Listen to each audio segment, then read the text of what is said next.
are new to this channel, you should know that I, Manuel D, really like the Crash Bandicoot franchise. For an entire month I did nothing but talk about Crash 4, and this was only when the game was announced. Y'all probably didn't see me when the game actually dropped. But yeah, it's safe to assume that I like Crash, and I won't give you the typical I grew up with this franchise shit, because I became a fan in the last 2 years. But needless to say, this orange marsupial did leave an impact on me and reignited my love for platformers.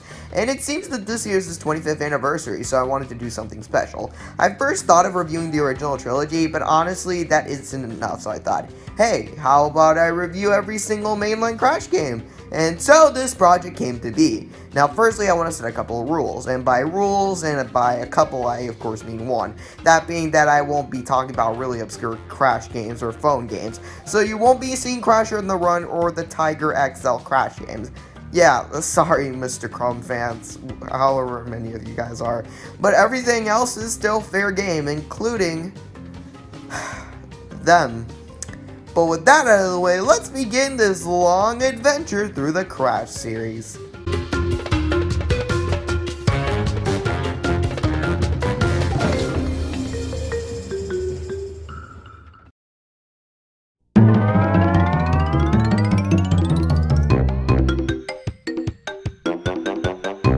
The original PS1 version of Crash Bandicoot, truly a classic from its era that definitely changed the PlayStation for the better. Crash Bandicoot was a game developed for Naughty Dog, who you might know for creating the Uncharted series and The Last of Us. This game came out on the PS1 and became one of the first 3D platformers alongside Super Mario 64 and Bubsy 3D. Sony was pushing Crash as their mascot for the PS1 to rival Nintendo, and when the game came out, it became a success with both critics and audiences loving it. However, as time has gone on, people started to forget the original trilogy since the Sane Trilogy came out, and the people who do come back to this game just say it isn't as good as it used to be, or that it didn't age really well. And while I did play the Sane Trilogy, which I'll talk about in the video later, this is my first time playing the original trilogy, so let's see if Crash 1 is still a game that holds up to this day or not. The story of this game is pretty straightforward. Crash was experimented on by Dr. Neo Cortex and Dr. Nitrous Embryo for him to be the leader of the animal world conquering army, I guess, until a freak accident happened which made him explain Cortex Castle. However, now he must go on an epic adventure to save his girlfriend Tana from Cortex and put an end to his evil plan. Yeah, it's a pretty simple plot, but it's still pretty effective to be honest, and it is pretty good to just have a simple plot for your first game, so there's that. As for the gameplay, when Crash wakes up in the shores of Insanity, you should begin to play. Now, unlike Bubsy 3D or Mario 64 that were more open world with you having to collect a certain item to the world, Crash 1 is more linear and tries to literally bring a 2D game into 3D, as with levels having more hallway level designs or just doing 2D levels in 3D. I wouldn't say it evolved the genre like Mario, but it really tried to do new stuff at the time, which I don't really blame them, and honestly I think it's better approach since it helped it stand out. For the controls themselves, Crash can jump, run, and do a spin attack. I like the simplicity of the controls. It is something that the player can understand once they control Crash. However, something that I just don't understand about the controls is that they feel rather stiff. I don't know, sometimes it feels that when I jump a gap, the button just doesn't respond. And when it does respond, it does it later. This is something that could spell trouble, especially when the tight platform in this game expects you to pull off.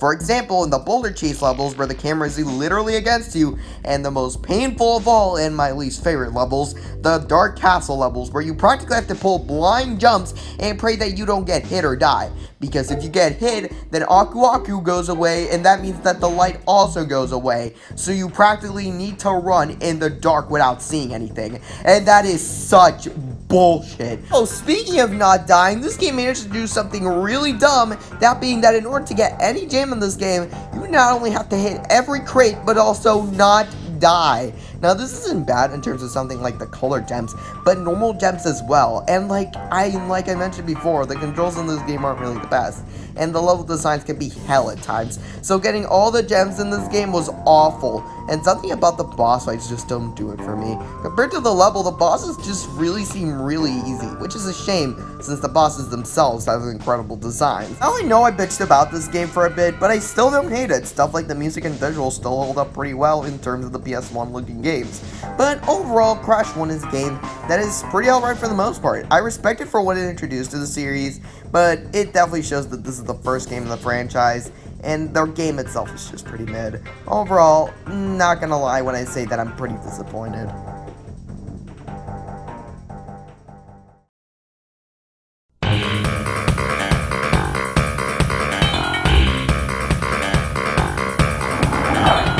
Time for me to finally talk about my favorite game in the trilogy, Crash Bandicoot 2, Cortex Strikes Back. I absolutely loved it in the Insane Trilogy, so I'm slightly more optimistic about this one. However, Crash 1 was pretty disappointing, so who knows. But before we get into that, let's talk about a history lesson. Like I mentioned before, Crash 1 not only did fairly well critically, but also financially, with it selling more than 6 million copies, which was clear that sooner or later a sequel would come out. And then a year later, after Crash 1's release, Cortex Strikes Back was released in the PS1 for 1997. This game was praised by critics and players, but unlike Crash 1, when critics come back to the original, they feel slightly split. Some say that this game is way better than the original, and even say that it's one of the best Crash games, while others say it isn't as good, but still better than Crash 1. So while I am still a bit excited to talk about the original version of one of my favorite games in the trilogy, I'm still heading into this game cautiously optimistic. So what's the story of this game? Well, it begins right after the events of Crash 1, with you beating Cortex and him falling into his doom, until he falls into a cave and finds a mysterious-looking floating crystal. Then a year later, Cortex and new assistant Thunder Engine are in space with a spaceship with a death ray. The team have control of the crystal, but in order to power the death ray, they need additional crystals. And with no minions left, Cortex has no option but decides to trick Crash to finding said crystals and take him out of his peaceful life. Yeah, also, Crash has a sister called Coco now. You know, it's kind of weird that no game, not even this one, explains where Coco came from, except Crash 4. So it literally took them 2.5 decades to explain where Coco come from. But it doesn't really matter. Meanwhile, Dr. Embryo pops up once in a while telling Crash not to work for Cortex, and even creating minis to stop Crash and Cortex with the bosses. So overall, the story was given a lot more care, which I kind of appreciate. Gameplay-wise, this game feels much better than the Crash 1, with Crash feeling less stiff and more fluid when both in the ground and the air. Then with the addition with stuff like sliding and body slamming, which add the level of both force and speed, which is appreciated. Speaking of speed, after the final boss of Cortex, you learn the ability to run, and man, it feels awesome. As every good sequel to the game should, this game takes every advantage of its controls with the level design, with both platforming and the additional gameplay styles. Yep, this game has more gameplay styles. Animal riding is back, but instead of a hog, you have free life-giving machine. I mean polar. There's also these jet ski levels you have to do with the tropical levels, and they're personally my favorite. I don't know, just running around with a rocket ski in the water, just avoiding mines is fun. Can't say the same thing for Crash 4, but I'll talk about that later.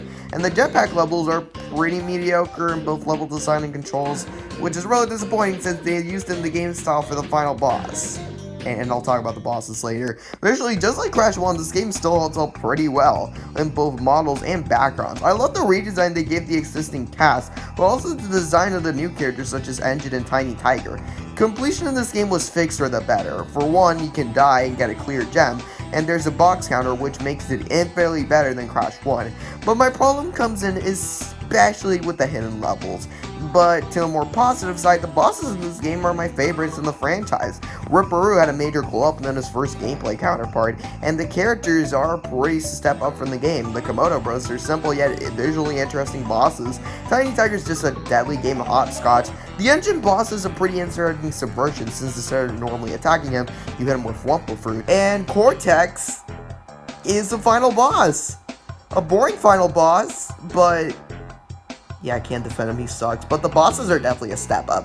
Overall, Cortex Strikes Back is an awesome game, with the improvements of the predecessor being infinitely better, and just being an overall more fun experience. Although I prefer the Insane Trilogy version of this game, I say give this one a go on its original state. You definitely won't be disappointed.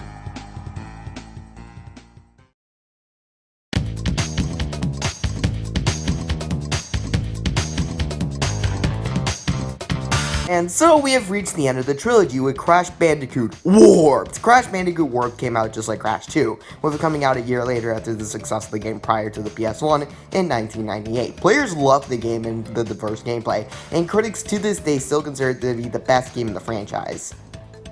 So if I'm being completely honest, this was probably my least favorite game of the Insane Trilogy. Yeah, I know, that's a controversial take, but I don't know, I just didn't like it compared to the prior two games, and most of the levels just pissed me off more than anything. But I haven't played Warped in the Insane Trilogy in like a year, so my opinions are subject to change. So now that I played the OG version of this game, did my opinions change about Warp? Yeah.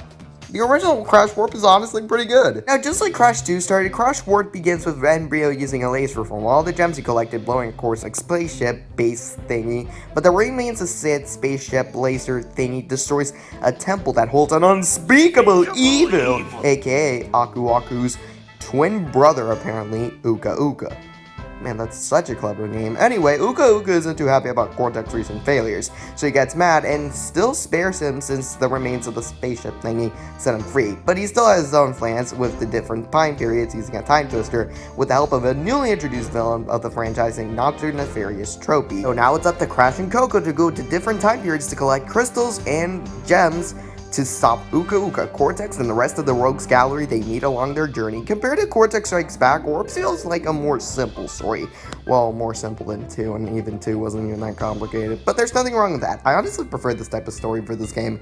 And to be honest, that's definitely for the best since time travel stories often get complicated. So this game gets a good breath of fresh air, thankfully. Now for the gameplay, it's similar to Crash 2, and by similar, I of course mean that it's the same, but honestly I think that's for the best since Crash 2 already has one of the best gameplay of the games that I played so far, of course. However, just like the ending of Crash 2, this game adds additional moves that you unlock every time you beat a boss.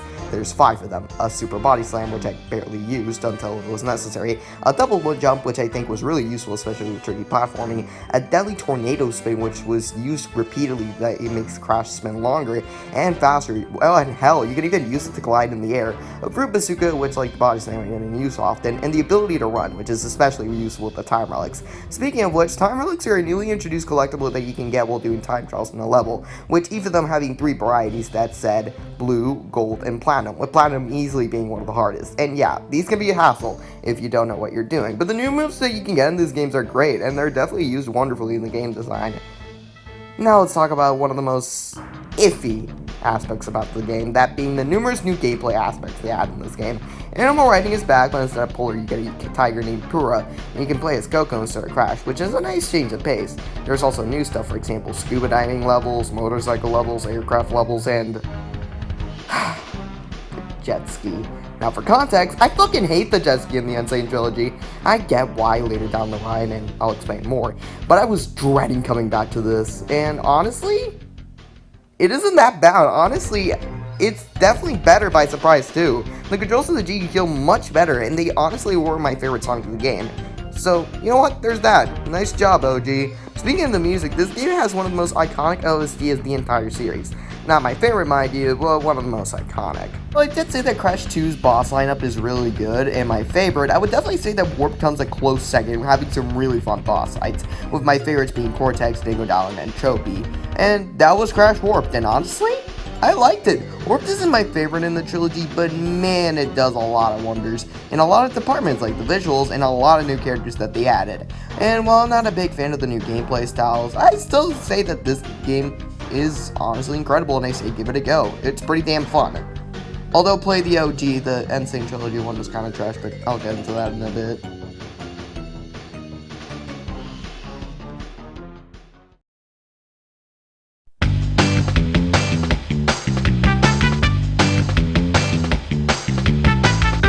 Take a break from Crash's platforming games and talk about Crash's first go-karting experience, that being Crash Team Racing. Crash Team Racing, or just CTR, came out in 1999 for the PS1 and was the last game developed by Naughty Dog, before they gave the Crash Bandicoot IP to Universal and then decided to make Jak and Daxter. So with this being the final game that Naughty Dog made while owning the Crash Bandicoot IP, did they leave off with a bang or a whimper? Well, let's just jump right into it and find out. Alright, so the story of this game is that Crash, Coco, and Cortex, of all people, were racing, and they get interrupted by an alien overlord called Nitrous Oxide, who challenges the greatest kart racer in the earth to race against them while he returns the earth into a parking lot. Not really the most complex story. Hell, I would understand if people don't like it for being too simple. But then again, this is a kart racer, so really what did you expect? This is the story of the adventure mode, but that's probably the only quote-unquote bad thing I can see coming from it, because the rest of the adventure mode is honestly pretty solid. You be in a hub world with 5 connected worlds, with each world having 4 tracks, which leads you to a boss, and then after you beat the boss, you need to go to the next world until you beat all of them, which you fight Oxide, and then you find out that was only the normal ending, you have to do so much more to get the 100% ending, like the CTR tokens, which you can get by getting the letter CTNR in a stage, or getting crystals to get a special purple CTR token. Getting all of these will unlock a marathon of races, including a boss race against all the bosses, which if you win all of that, you can get the character Fate Crash and hitting time crates to get the relics. All of these are honestly great and fun ways to expand the game that aren't just racing in a loop. Speaking of which, the bosses themselves are honestly kind of disappointing. I mean, the cutscenes before the races are pretty nice, but the races themselves are just normal races except the boss man's item. That's not really a matter because passing all the bosses is just pretty easy. And making the challenge hero more pathetic, but you know, that's besides the point. For the normal gameplay, it's your typical kart racer. Do 3 laps in the stage and get first place. Simple enough, right? Well, not really. The developers were fully aware that doing a game like this would probably end up as a Mario Kart clone, so they decided to make enough changes to make it stand out, and there were really good additions as well. The most notable addition being by getting 10 Wumpa Fruit. You see, in the track, you might break a Wumpa crate, and by the way, Wumpa Fruit basically work like coins from Mario Kart, but unlike the coins, Wumpa Fruit aren't useless. When you get 10 Wumpa Fruit, your item gets a level of boost and becomes more powerful. For example, when you get a potion that has 10 Wumpa Fruit, the potion damages the kart driver and makes them even slower. When you get a TNT crate with 10 Wumpa Fruit, it becomes a Nitro crate, which explodes immediately after hitting the player.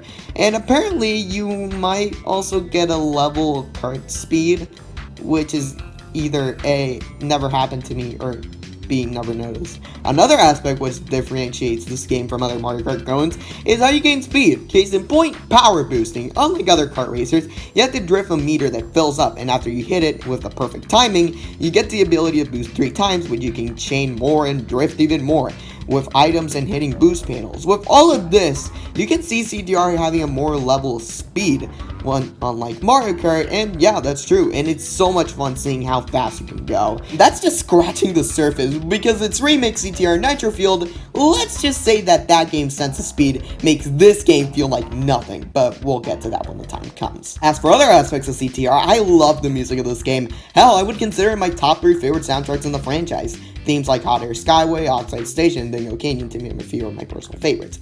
The roster is also pretty neat, although visually this game looks worse than the prior 3 games, although it makes sense since, you know, console limitations, I guess. And the tracks designs are also pretty good, although a big problem I have is that I can't really switch characters in the adventure mode, nor I can't play with one character you pick in the beginning, and you stick to that one character in the beginning of the adventure mode, which is pretty damn annoying. Overall, CTR is a game I didn't expect to like as much as I did. It's an overall fun experience that I recommend checking out if you're interested.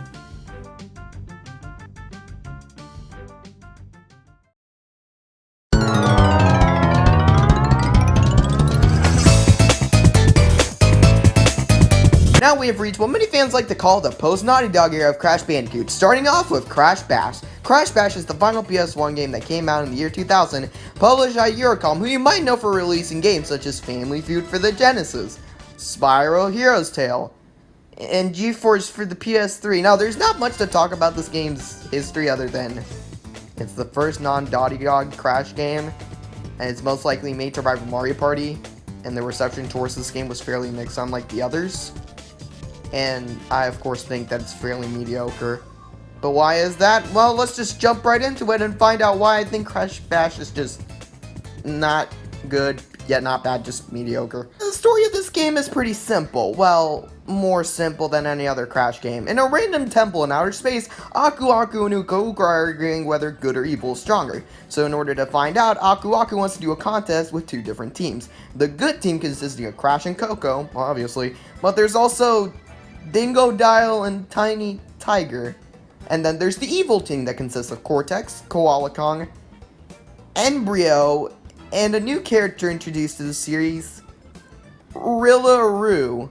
And then they do minigames to see who wins. That's literally the entire story. These teams always confuse me. Personally, I would have switched Embryo and Rillaru to the good team and have DylanDoodle and Tiny in the bad team. Embryo isn't exactly the greatest guy in the world, but it would make sense to have him in the good team since he did help Crash in Crash 2.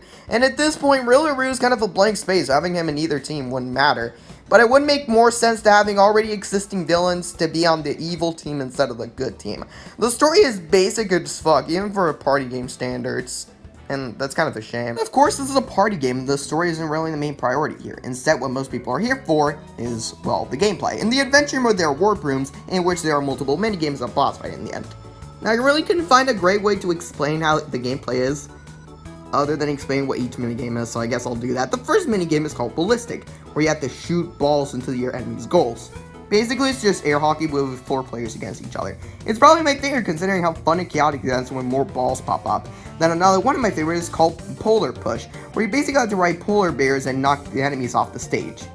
In other words, it's just bumper car with bears and ice physics.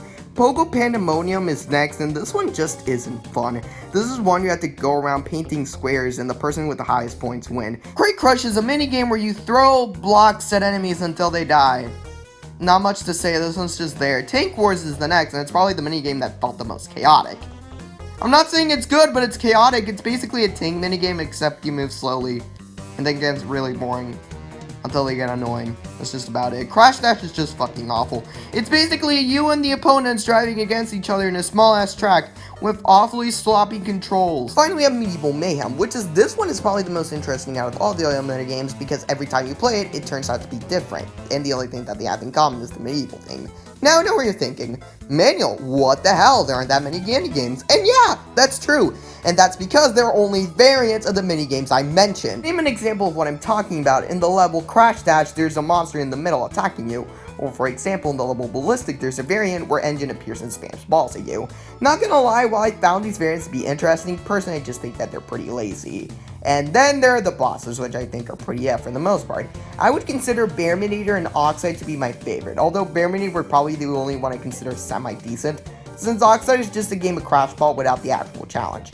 And then, again, you won't really beat the bosses, since you'll need a certain amount of trophies, crystals, and gems to actually unlock them. In other words, you basically need to backtrack and do the minigames again, and let me tell you, doing the same minigame with a different coat of paint, and do them again just to do crystals and gems, would probably be one of my least favorite things to do in the game. At that point, it just made me want to actually stop playing the game. It got both boring and repetitive too fast. Not to mention that the game has a difficulty spike out of nowhere, and it just became frustrating more than anything. Overall, Crash Bash was a game that had a lot of potential of being a fun party game, and at the start, it is, but further down the line, just became a repetitive bore fest, and honestly, I just don't recommend playing this one.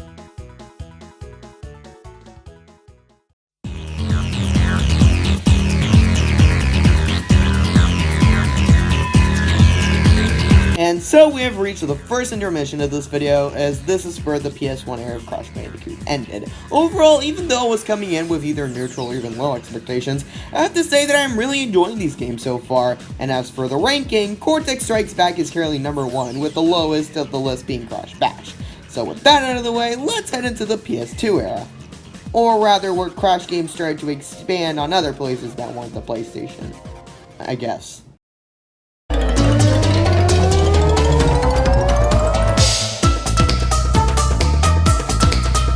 Now, let's officially begin the post-Naughty Dog era of Crash Bandicoot with this new mainline installment, Crash Bandicoot: The Wrath of Cortex. The Wrath of Cortex is a game released in 2001 for the PlayStation 2, Xbox, and GameCube, published this time by Traveler's Tale. Originally, this game was going to be an open-world adventure, but thanks to a falling out between Mark Cerny, the one who developed every single Crash game thus far, Sony, and Universal, Traveler's Tale was forced to alter the game from a free-to-roaming title to a standard Crash title. Also, they had to begin development from scratch, and they were only given 12 months to make a game. 12 months! And once the game came out, it didn't really do that well, and the people that come back to this game dub it as the worst game in the franchise. But is it really as bad as people say it is?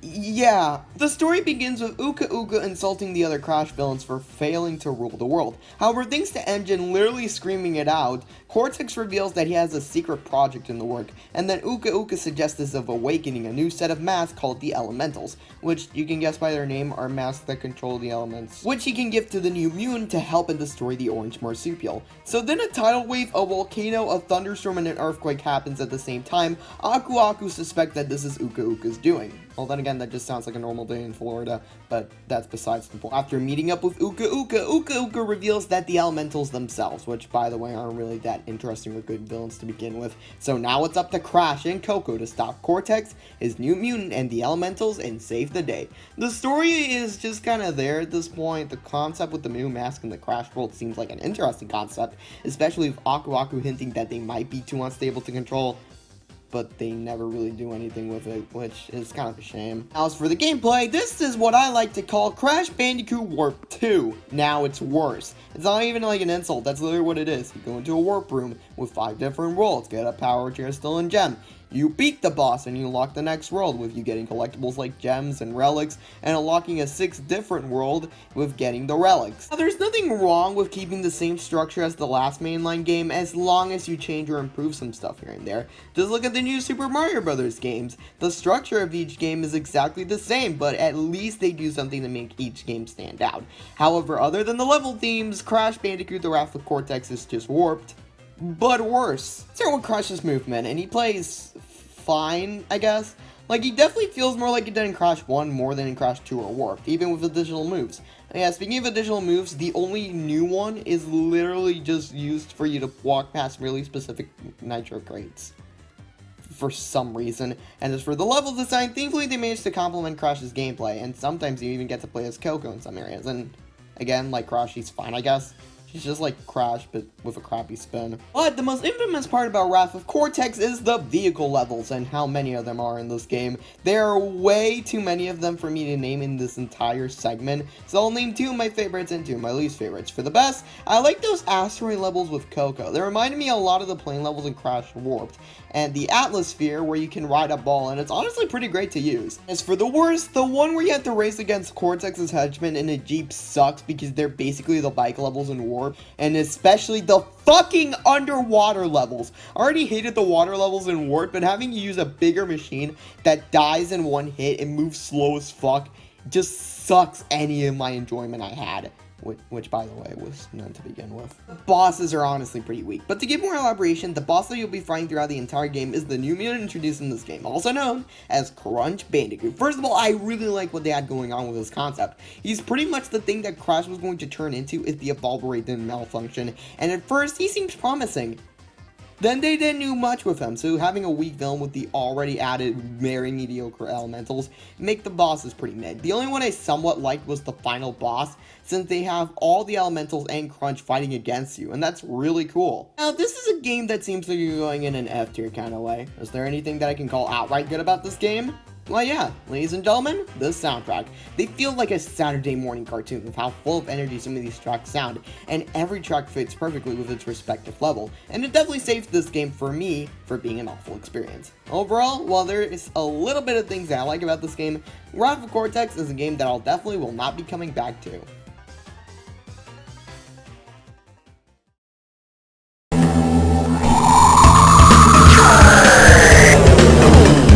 We have reached the first handheld Crash game of this marathon, Crash Bandicoot The Huge Adventure. The Huge Adventure came out in 2002 for the Game Boy Advance and was developed by Vicarious Visions, a studio that will continue to develop some Crash games in the near future, and the studio that brought Crash back from his hiatus in the Insane Trilogy. Other than the secret final boss of this game, I never really knew about this game. And even then, I never really spiked my interest with this one. So after playing this game, let's see if my opinions actually changed. So the story of this game has to do with Cortex making a shrink ray, and he shrinks down the earth to the point where he literally has the world in his fingertips. And after finding out that the planet was shrunk, Coco finds a way to fix everything, but she needs enough crystals to do so. So now it's up to you to go to warp rooms in each level, find the crystals, defeat Cortex, and then shrink the earth. The concept of this game sounds really interesting. However, you soon find out that this game probably has the most disappointing plot of the franchise. There could have been so many cool things to do with the concept, and they really didn't do much with it. It feels like every other Crash game that I've played so far, and it doesn't really make it that interesting. There's also the fact that this game has a really big plot hole. Like, if Cortex shrunk the earth, why doesn't he destroy it? Or even better yet, why doesn't he just shrink Crash and Coco? You see, there could have been a lot of cool ideas, but they just underutilize it, which is a shame. Now, how about the gameplay? Unlike the rest of the other games, the Huge Adventure sticks to just being a 2D platformer, which I guess makes sense since hardware limitations. Also, the fact that other 3D games like Spyro were also in 2D for the Game Boy Advance, so it kind of works out. But for the most part, the gameplay is still fairly solid. A couple things that kind of bugged me, but still fairly solid. Every move that Crash has in his 3D games are all here. Hell, even the unlockable moves that he has after beating the bosses are here, which is pretty neat. Although one problem I do have with this gameplay is the jump, which feels really stiff. Now, remember when I said in my Crash 1 segment, where I said in the dark room levels, if you get hit, you lose a light source and then you have to do the blind jumps? Well, let's take out the dark room aspect and stick with the blind jumps, and then you have this for the rest of the game. The huge adventure has a pretty huge problem, pun totally intended. That being that thanks to the small screen of the Game Boy Advance and how small it looks on an emulator, the game has a lot of jumps where you can't see the platforms. So you basically have to go with your instincts and pray to God that you land on the platform, which becomes a lot more annoying later down in the game. There's also a lot of gameplay styles in this game, like underwater levels, and this new mechanic where you have to use a jetpack and shoot things in the air. It's pretty cool, and the bosses in this game are honestly pretty forgettable, with the only one exception, that being none other than the secret boss, Megamix, aka a combination between Cortex, Tiny Tiger, Dingo DylanDoodle, and I bet you didn't even know about the secret boss, considering that you not only need to get all the crystals and gems, but also the relic. I personally wouldn't mind getting a couple of sapphire gems, but not only do you have to get all the relics, but they either have to be gold or platinum relics. And the only game I've ever gotten a platinum relic was in CTR Nitro Field, and even then, Megamix isn't even that long of a boss. He's just basically a giant chase scene. And I really like the concept of Megamix, and a lot, but man, getting to fight him wasn't worth it, and that's just my biggest problem with this game. It has so many cool ideas and interesting stuff, and it never does anything with them. Also, on a completely unrelated note, don't you just hate it when someone comes out of nowhere, interrupts the pacing of Crash Bandicoot. I was never really into the Crash series all that much, never really interested me, but I do have to say though, one Crash game I really like is Crash Bandicoot The Huge Adventure. Released on February 25th of 2002 on September 21st, Konami and Universal Studios announced that they had entered an agreement that would enable Konami to publish a Crash Bandicoot game for the next generation game systems. With Universal Interactive handling the production of the games, the Game Boy Color was originally included alongside the Game Boy Advance in the deal. The agreement served to break the Crash Bandicoot franchise exclusively to Sony-produced consoles and effectively made Crash Bandicoot a mascot character for Universal rather than Sony. That December, Vicarious Visions approached Universal and showed them some of their technology on the Game Boy Advance. Fairly impressed with their work, Universal asked Vicarious Visions to submit a concept. Liking the submitted concept, Universal commissioned a prototype. The prototype reassembled a handheld version of the PlayStation Crash Bandicoot games. Vicarious Visions was then given the developmental duties for the Game Boy Advance Crash game. The Huge Adventure is the 7th installment in the Crash game series. This is the first Crash Bandicoot game to not be released on a PlayStation console, and the first Crash Bandicoot game to be released on a handheld console. Crash Bandicoot The Huge Adventure is a platform game which the player controls Crash Bandicoot, who must gather 30 crystals and reverse the shrinkage of Earth at the hands of Dr. Neo Cortex, who is the main antagonist of the story. Much of the game takes place in series of hubs, from which Crash can teleport to various areas of the Earth. But how does the game work? At the beginning of the game, Crash has the ability to jump, to navigate ledges, spin around in a tornado fashion, break crates, and defeat enemies, and deliver body slam to break through objects, and can either slide around or crouch and crawl to get past low areas. And by the way, I didn't play the game on a Game Boy. Let's just say I became a pirate. I used a PlayStation controller, and the controls work pretty well. You use O to jump and X to attack. Well, that's how it is for the PlayStation controller anyway. The levels are really hard but fun. My favorite is level 6, the snow level. It's difficult but fun. The middle part is my favorite. The middle part of the level is really fun. You have to outrun the snow monster while avoiding things such as the electric fence, Nitro, and the penguins. And I'm not one to like snow levels in games, but this was a really good one. My least favorite level is level 8. This level took me 2 hours to finish. There's nothing wrong with it, but the amount of times I lost was just too exhausting. This was not a fun level, but the rest of the game is still really fun. All in all, Crash the Huge Adventure is really fun but difficult. This has been Team Creed for Life, and bye. Wait, was that Creed? from the Team Creep for Life channel? Man, he fucking interrupted me and I forgot what I was saying. Man, I hope interruptions like that don't happen in this video anymore.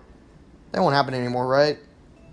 Whatever. Anyway, overall, Crash Bandicoot The Huge Adventure was pretty alright for the most part. But man, there could have been a lot more done with the concepts presented. But what we got was an honestly mediocre, but still very much passable experience.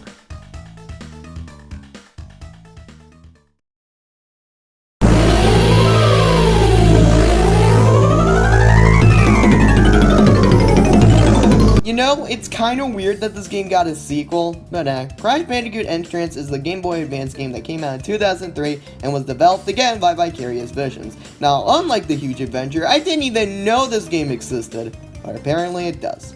So that's pretty neat, I guess. I legit can't come up with a good intro for this segment, so let's just get started and talk about the actual game itself. So the game is a direct continuation after The Huge Adventure, with Uka Uka teaming up with Entropy to become the main antagonist of the game, and Entropy brings along a new villain to the franchise properly named Entrance, so they can capture Coco, Crunch, and fake Crash of all people, and brainwash them. So now it's up to Crash to do what he always does, collect power crystals, save Coco and Crunch, and beat the bad guys. Already, I think that this game has a much better plot and execution to The Huge Adventure. Having Entropy be the main antagonist brings a whole new level of uniqueness, introducing a new villain with a great design and interesting powers, having Coco and Crunch being mind controlled, and actually bringing fake Crash to the main game as an antagonist other than an Easter egg is honestly pretty cool. And some of the ideas like Coco and Crunch being mind controlled are executed rather well. As for the gameplay, it's just the same as The Huge Adventure, except you have the double jump and body slam at the beginning. The rest of the game just plays like The Huge Adventure, so anything positive and negative I have to say about that game can be translated into this game. Some changes though. We have two new power-ups, those being the rocket jump and the super slide, which are fine, I guess. Like, I think they're cool, but I didn't use them much other than collectible. Speaking of collectibles, there are rather weird gem chart things hidden in the levels that in order to get, you have to do these really difficult alternate level paths, which did cause me trouble, but for the most part, they're really fun. Then we have these new level mechanics with Crash riding a carpet and a jetpack, which can be pretty annoying, but both of them play mostly the same, except the carpet is slower. Ko has like this weird section where she's in outer space and breaking crates. I have no idea how to explain it, so just look at the screen. And Crunch using an Atlas Sphere from Rafa Cortex, and these are honestly my favorite considering how smooth they are. And as for the bosses, the only one I kind of liked was Entrance. The rest can range from okay to annoying. Man, not gonna lie, this game is honestly pretty solid. I have no idea why people don't like this game. Ayo, what's up? It's your boy, the man, the myth, the legend, the ZacQuinn here. Now I've been kindly invited on here to talk about a certain gaming character, a character that has had its ups and downs over the past few years, but is overall one of gaming's greatest characters, and a character that needs to be in Smash Bros. Ultimate. Come on Nintendo, just add him already, you know we want him! And that gaming character is none other than Crash Bandicoot. Anything can happen now that Crash is in pursuit. Now I'm sure you've all heard of Crash Bandicoot, and if you haven't, then just look him up. I couldn't be arsed telling you the history about Crash Bandicoot, just look him up, it's easy. But basically, Crash Bandicoot was a pretty swag gaming character. It was originally developed by Naughty Dog and was released on the PlayStation 1 back in 1996. He helped start up 3D gaming and is one of PlayStation's best characters. Now I'm not going to be talking about the first 3 PlayStation 1 games, or the racing games, or any other Crash Bandicoot games, but I'm going to be talking about one of Crash's portable games, which is called Crash Bandicoot Tranced. Now Crash Bandicoot Tranced is a platformer game that was developed by Vicarious Visions, which developed the Insane Trilogy, and was published by Universal Interactive for the Game Boy Advance. It was released on the 7th of January 2003 in North America, and was later released on the 14th of March 2003 in Europe. It was a sequel to Crash Bandicoot The Huge Adventure, which is also released for the Game Boy Advance on the 25th of February 2002. Now, in this game, you play as Crash, obviously, as you must go on an adventure and free your friends from the villains of the game, Dr. Nefarious Tropy and his ally, Entrance. You go through many worlds, fighting many enemies and doing many platforms. Aiding Crash in his adventure is Aku Aku, an ancient wooden mask who can temporarily protect Crash from harm. Now in order for us to play this game, we gotta get a Game Boy Advance first. So time to get looking.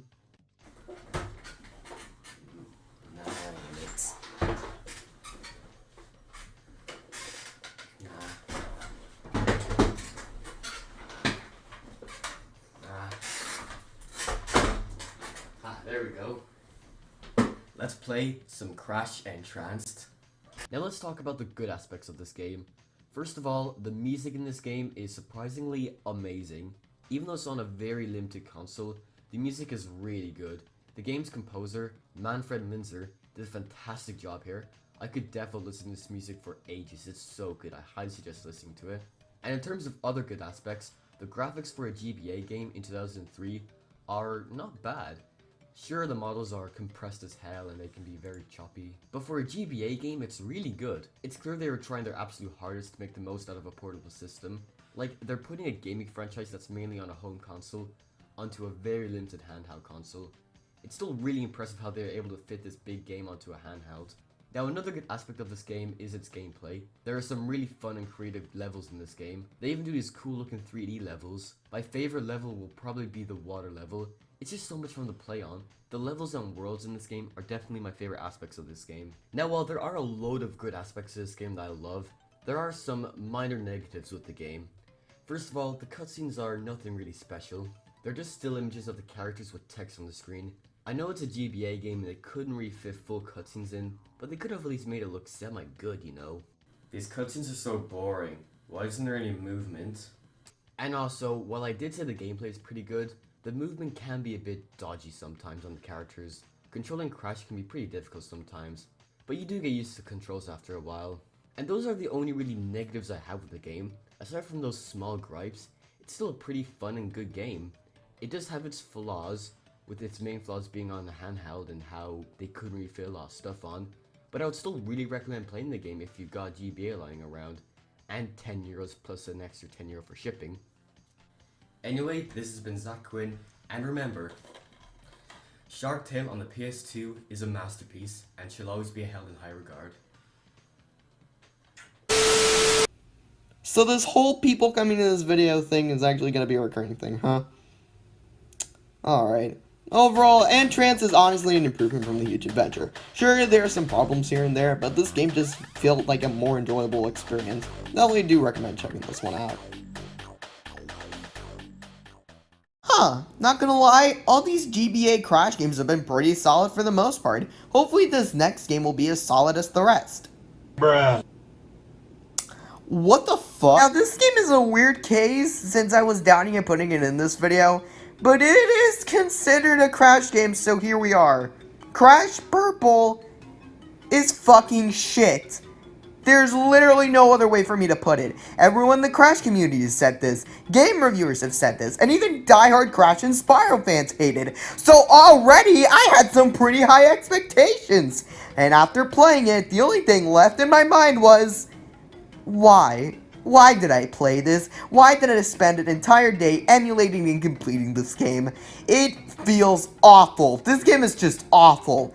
And now let me explain why I think it's awful. Alright, so the story is that Cortex and Ripto, aka the villain of Spyro 2, decide to team up and take over the world. And already I have two big questions in mind. One, how do they know each other beforehand? And two, why are they deciding to team up now? Like, I get it, it's a GBA game, but like, for fuck's sake, the last two GBA Vicarious Vision games had some level of decency in their story. So yeah, you get the basic gist of this game. Get power crystals and stop the bad guys. You know, for a crossover game that people wanted back in the day, it just feels lazy. As for the gameplay, what the fuck happened here exactly? Like, this game feels like a beta of the huge adventure. To explain, Crash's movement options are running, jumping, spinning, and crouching. That's it. No sliding, no boss unlock abilities. What you get in the beginning is what you keep for the entire adventure, and I just don't understand the change, and why would they would do it since it makes the feel of this game feel incomplete. However, there are some new type of levels. For example, you have to speed through a level of Crash to get a gem, which are fine for the most part. These levels where Crash just fall into a void and get crates, which are kind of annoying at the times, since the screen limitations, I guess. There's also these levels where you ride Polar in a 2D, which are probably my favorite considering they were somewhat fun. Quotation, somewhat. And a level where you have to shoot sheep before they hit a Nitro crate behind you, which are really boring and feel like a chore. And then there's some levels that just don't make sense, like you do weightlifting, which I really don't understand the context of these. An auto-scrolling level where you have to ride some sort of fucking bat thing with Rubasuka, which are probably my least favorite considering how slow they are, and other gameplay styles that I either forgot to write down or just forgot because of how unmemorable they were.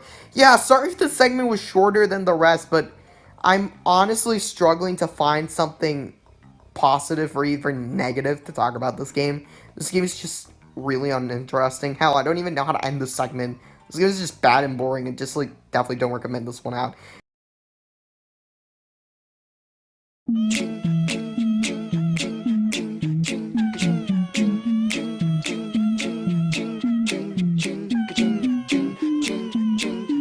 Man, I'm getting real tired talking about these side handheld games. Let's go back on track and talk about the next mainline console Crash game, Crash Twinsanity. And you want to know something funny? Technically, this is the game that introduced me to the orange marsupial. I don't really played the game, but it was how I was introduced to the franchise. And I get to play it after all these years. He really did come full circle, huh? Developed by Traveler's Tale and released in 2004 for the PS2, Crash Twinsanity is technically Crash 5. Now there's an entire rabbit hole when it comes to talking about this game's history, and the plenty of good content it has, but I'll keep it brief. Originally, Twinsanity was known as Crash Bandicoot Evolution, an entirely different game from Twinsanity, which had a darker tone and focused more on lore and travel traversal. However, a game with the same idea came out at the same time Evolution was in development. It's a little known game, I don't know if you know it or not. It's called Ratchet and Clank. So they decided to start from scratch, and even then they still gave them a year to develop and release this game. In other words, it got the Wrath of Cortex treatment. Hell, some of the developers are still releasing scrapped content and unfinished animatics to this day, which is crazy to believe how much scrap stuff this game has. So with all this being said, even with all the trouble this game has, I'm still confident to say that this is my favorite game out of the post-Naughty Dog before the revival era of Crash. But why is that? Well, let's find out. Before we talk about the story, let's talk about the gameplay first because it interests me. Unlike any Crash game we've played so far, this feels more like an open world experience. No warp rooms or map, just a giant world with interconnected levels. And while this might be a controversial opinion, well, I still really like the linear 3D and 2D platforming from Crash. I honestly prefer him being in a more open world area, or have a mix of both like Crash 4. And what I love about this open world area is that you can basically just fuck around and explore. And hell, sometimes the exploration pays off as you can find hidden colored gems that are rewarded with concept art, which I think is really neat. Now for the actual gameplay, Crash has basically all those recurring moves, and they translate really well in open areas. And the level design complements his moves more, and it's just great. Overall, just Crash feels great to control, even with me using an emulator to play it. Seriously, I would just kill that Twinsanity on the Switch. But that isn't the only gameplay mechanic you have. You can also play as Cortex himself in some areas, mainly in the Academy of Evil where he has his own level, and he's pretty weak all things considered. I don't know, unlike Crash beforehand, Cortex just feels worse, especially with slow movement, and crappy jump just made him feel not fun to play as. We also have a new character to the series, Nina Cortex, Cortex's daughter, niece. I don't know, they never clarify. The Cortex family tree is just weird. Also, I guess she wasn't supposed to be in this game. She was supposed to be introduced in Crash Purple. But, what is that game? That game doesn't exist. There is no Crash Purple and Boss Sing 6. It's just a character that exists, I guess. Her gameplay style is honestly pretty cool, with her using her bionic arm to grapple her way to rooftops. Too bad that you only get to use her twice through the entirety of the game. And finally, we have Crash with Cortex. Now, how does that work? Easy, just have Crash moving while holding a power crystal while Cortex is holding said power crystal behind Crash. Yeah, that game is kind of weird. And while Crash loses some of his abilities, their replaced abilities definitely make things better. Your spin is bigger, and you can throw Cortex where he can help you, whether that's killing enemies or just solving puzzles. But other than open area platforming, Crash with Cortex gameplay isn't done. Sometimes we have segments where Crash uses Cortex as a snowboard and breaks his balls in the process, and Cortex running away from an enemy. You have to clear his path from hazards. All these segments are great and just overall fun, with the exception of glitches. While I didn't experience much of them, I would go without saying that the most notable thing about this game was the glitches, and honestly that's not a good reason. As for the bosses, the only ones I really liked in this game was the first Cortex fight and the Evil Twins, but then again I only like the Evil Twins for the boss fight music. Everyone else was pretty alright. Also, I might as well mention this now since I really don't have another place in the script to put it, but the reason why I'm critiquing bosses as an element to these games is because I think a boss should be an integral test of your abilities in this game.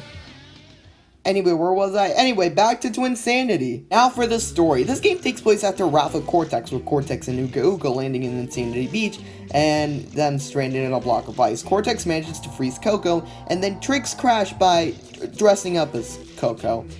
Yeah, like I said, this game is weird and we're not even in the first level. After the intro level, Cortex leads you to Entrap, and we have a boss fight against him and Engine, which he uses the newly introduced Mega Bandicoot. But of course, they lose against Crash, which leads to both Crash and Cortex falling into a pit.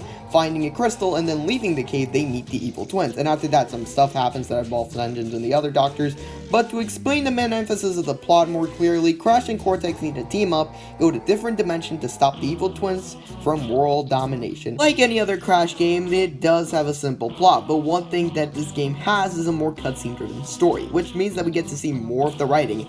And let me say that this is probably still the funniest game in the entire franchise, even after all these years. This is the most quoted game in this franchise for a reason, and that's because this game doesn't take itself seriously at all. Overall, while the plot of this game is pretty basic, and the writing is just what makes this game great. You know, this game is called Twinsanity for a reason, so it seems obvious for me to bring a special guest to the segment that doesn't come out of nowhere. Alright. Siri, teleport my last collab guest. Hopefully Geek actually does know what Twinsanity is. Geek, you've shit, that's not Geek. Tim, you've played this game, right? You kidding me? Yeah, this is one of my favorite games growing up. And don't respond to what I'm saying, Manuel. This is pre-recorded.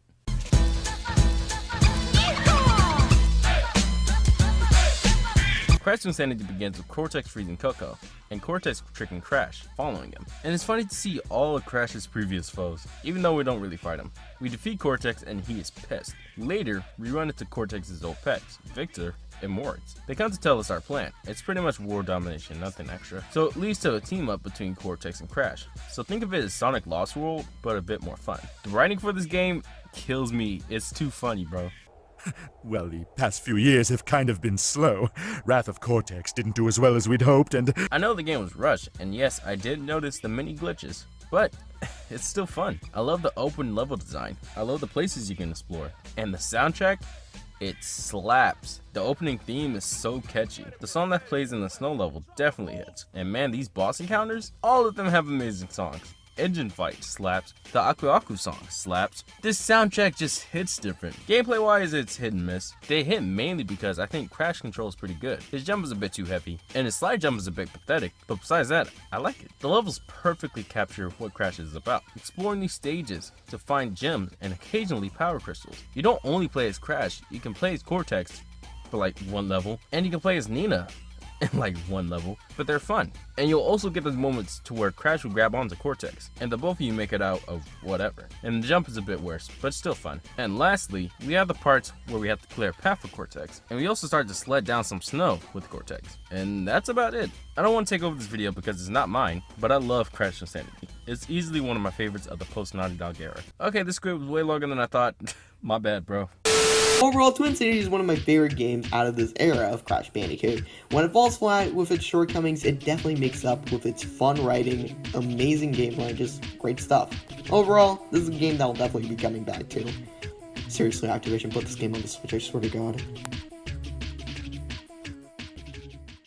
Alright, you know what? I think I'm in the mood to review another Crash handheld game. Surely, it wouldn't be as bad as the other one, right? Oh, for fuck's sake! Crash Boom Bang is really bad.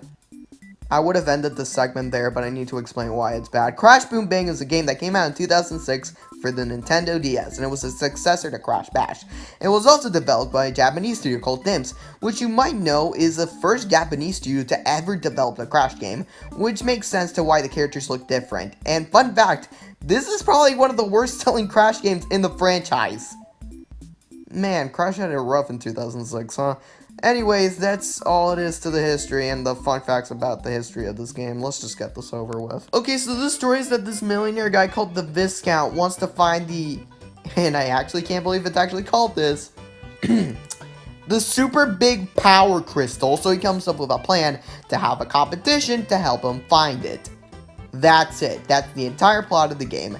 I'll give Crash Bash this. At least its plot, as basic as it is semi-interesting. This was just basic and boring, not even enough for me to talk about it that much. And another compliment I can give Crash Bash, it at least does something to make it stand out and not make it just a Mario Party clone. This was just Mario Party, but worse. So you're in this board and you roll the dice. Everyone moves, the square you land on does its effect, Rinse and repeat for the rest of the game. Know what that means? That means that this game has squares that allow for you to play minigames. In other words, sometimes you have minigames and sometimes you don't. Because moving on a board without doing anything interesting happening sure does make a party game fun. Although, one thing I'll give this game a tiny bit credit for is that it does something interesting. That being that some boards have different objectives. At some, you have to reach the end of the board first to win, and others you need to find something in the board to win. The first one is fine, but the item finding one is awful since you need to find all the items for to stop the match, which means that some games can drag on for a good while. And as for the actual mini-games, they kinda suck. Since this is the S game, of course most of the gameplay mechanics work with either the touchpad or the mic, and with this game isn't the best at being fun, these mini-games can either be frustrating or downright awful to the point where I actually stopped playing. That's right, while I actually did have the patience to finish Crash Purple, I didn't even have the patience to finish Crash Boom Bang. Other things to mention, I kinda like the anime art style. It's not great, but I kind of like it.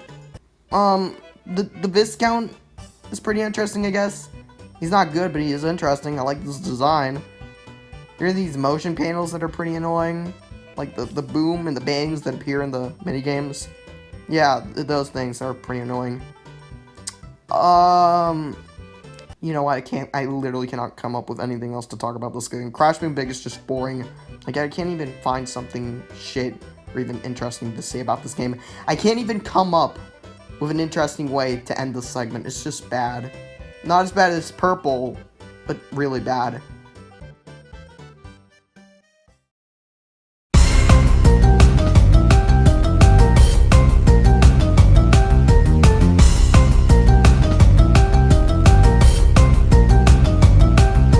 So now let's continue the Crash's kart racing escapades with Crash Nitro Kart. Nitro Kart was released in 2003 for the PS2, GameCube, and Xbox, and being a worthy successor to Crash Team Racing, Nitro Kart retains the concepts and mechanics first in the former game. Originally, this game was worked by Traveler's Tale, but from what I've researched, it's the only thing known about their version. Well, with this short-lived history out of the way, was Nitro Kart a worthy successor to the original CTR, or did it not live to that standard? Well, you already know the drill. Let's talk about Crash Nitro Kart. The story of this game is that our main character gets transported into another world and has a competition against the main villain, who so happens to be a big alien overlord and his lackeys, and if the main villain wins, the heroes turn into attractions for the villain's world, so subjects have entertainment. I just realized that I'm reading off the Space Jam script. Hold on. Okay. Alright, here it is. So Crash and his friends gets transported into another world and has a racing competition against the main villain, who so happens to be a big alien overlord called Emperor Reveal the 27 and his lackeys, and if the villain wins, the rest of the villains and the heroes will be turned into attractions to the main antagonist world, so subjects have entertained. Hey, wait a minute! Now, I'm not saying that this game is ripping off Space Jam, but fuck, the similarities are pretty big. It's the gameplay though. Well, for a racing game, it sure doesn't know how to be one. Like I said before, this game is a successor to the original CTR, and the gameplay is almost exactly like CTR, but with more sloppy controlling carts and drifts. However, not everything is the same since they added new mechanics to this game, mainly anti-gravity. Yep, Crash actually managed to beat Mario doing an idea first. However, that doesn't always mean it's good. In those cases, it's awful. It's basically normal controllings to drive that weren't even that good to begin with, and making them even worse with sloppier movement. Also, in the beginning of the story mode, they let you pick between Team Bandicoot and Team Cortex, a la Crash Bash style, and the story changes if you pick either team, which is pretty cool. There's also like this weird team-up mechanic that lets you close to your teammates until the meter fills up, and you get to spam items. This is both useless and kind of dull. One cool thing I like about this game is the track design. They're really interesting, even though I don't think they managed to reach their fullest potential. But thankfully, thanks to CTR Nitro Field, they remade these tracks and made them much better. But my favorite track in this game is Hyperspaceway. It feels like an adventure. Traveling to different dimensions while driving is really cool. And the bosses, just like CTR, are nothing special. I like the boss designs and the cutscenes, but the actual races aren't really nothing to write home about, which are the same opinion I feel about the boss characters themselves. I like the design, but the personalities aren't just one note or bland. Krunk is like a monkey creature that thinks Earth is a planet that deserves to be looked down upon. They do nothing with this concept after you beat him. That's just my favorite in terms of design, but his only personality trait is that he's cocky and kind of annoying. Geary has the worst design and the worst character in this game. He's just a robot that likes to clean. That's about it, even though I do kind of like him in Nitro Field. Overall, Nitro Kart is a game I don't hate, but I don't like either. And if I ever do plan to come back to this game, I'll definitely do so in the Nitro Field version. Alright, the next game is... Wait, Nitro Kart again? Oh, it's the GBA version! Wait, is there a difference to this in the original? Well, yeah, this version is somewhat good. I'll mainly keep this about the gameplay and other technical parts about this game, since I do think they do something better than the original, and I'm not going to talk about the story because the story is partially the same. The gameplay is practically what you do if you combine the original CTR and Super Mario Kart Super Circuit, and it managed to do somewhat solid. This game feels faster than the original Nitro Kart, and the controls just feel more smooth and tight, and not like the Stormfest that was the console version. I don't know if it's just muscle memory when it comes to playing this game. Does it feel real similar to Super Circuit? But I honestly do not mind at all. Also, I kind of feel like this game is so much better looking, with stuff like mainline mechanics and anti-gravity being gone. And the visuals and music are really good for a GBA game. Yeah, I know that I didn't talk about this game's version of Nitro Kart, but considering that this is the only port of a Crash game that I'll be talking about in this video, this is probably the best.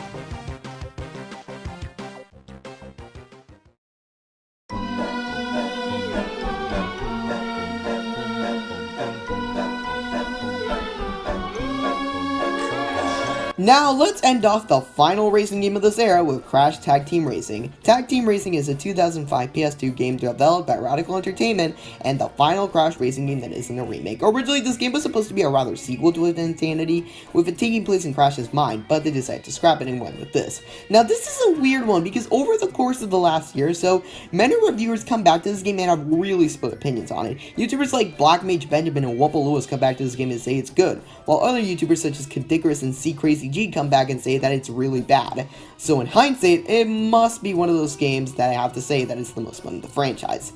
So where do I land on the spectrum? Well, let me just go into this game for the first time and find out. The story of this game is that after Crash, Coco, and Crunch were racing against Cortex, Nina, Engine, they stumble across a racingman amusement cart called Bun Clutch's Motor World, wherein they're in danger of shutting it down after the main power supply was stolen, along with the black power gem heart thingy that was keeping both the owner alive. So the owner, Ebenezer Bon Clutch, gives both Crash and Cortex an ultimatum.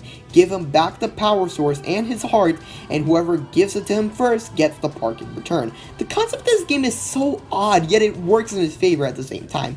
Mainly because of the writing. The writing in this game is like Twinsanity. It's funny, but it still manages to have this moment of enjoyability. Now let's talk about the gameplay, more specifically the first half of the gameplay. That's right, Tag Team Racing manages to have two completely new gameplay mechanics for this game, when you aren't racing and when you are. Let's start with the non-driving portions. It's basically the hub world, but it's a more 3D open world platformer style, instead of having you driving around. And as controversial as this sounds, I really like it. There are plenty of things this game has the player doing side quests, getting coins and crystals, doing dioramas, and even finding shortcuts for the tracks. All of these things give the player an incentive to look around and explore the hub world, and it's huge, yet fun. And of course, doing these things that I've mentioned rewards the player with new cards, characters, costumes, and many more goodies. I definitely have to commend Radical Entertainment for putting this much effort into the hub world.